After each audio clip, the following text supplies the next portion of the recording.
நீங்கள் பார்த்து கொண்டிருப்பது உங்கள் RSKV யூடியூப் சேனல்.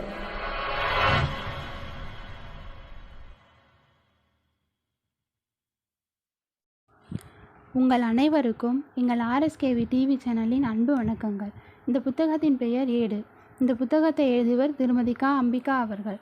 இந்த புத்தகத்தை வாசிப்பவர் நான் உங்கள் திருமதி ரமா சதீஷ்குமார். இந்த ஆடியோவை உங்களுக்கு வழங்குவது உங்கள் RSKV டிவி சேனல். நீங்கள் ஏடு என்ற புத்தகத்தில் உள்ள பகுதி 180 வரை கேட்டிருப்பீர்கள். அதனைத் தொடர்ந்து இந்த வாரத்தில் பகுதி 181 கேட்போம்.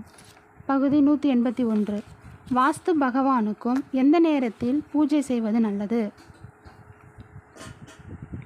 வாஸ்து பகவான் கண் விழித்து எழுந்தவுடன் பூஜை செய்தால் ஏழ்மை உண்டாகும், வியாதி வரும்.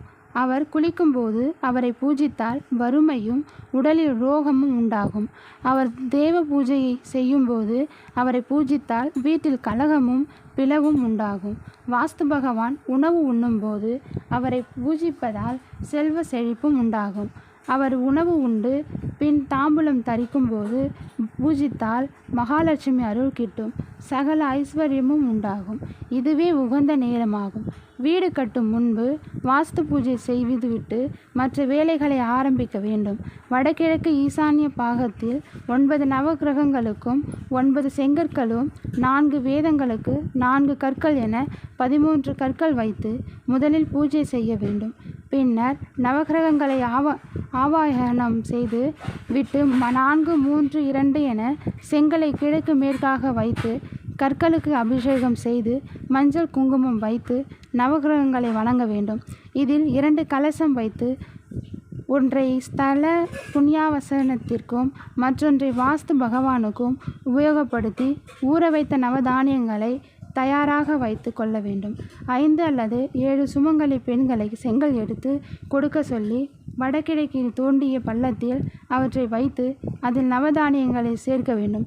பிறகு வாஸ்து பகவானுக்கு உரிய சதுர் நாமங்களான கீழ்கண்டவற்றை சொல்லி பூஜை செய்ய வேண்டும்.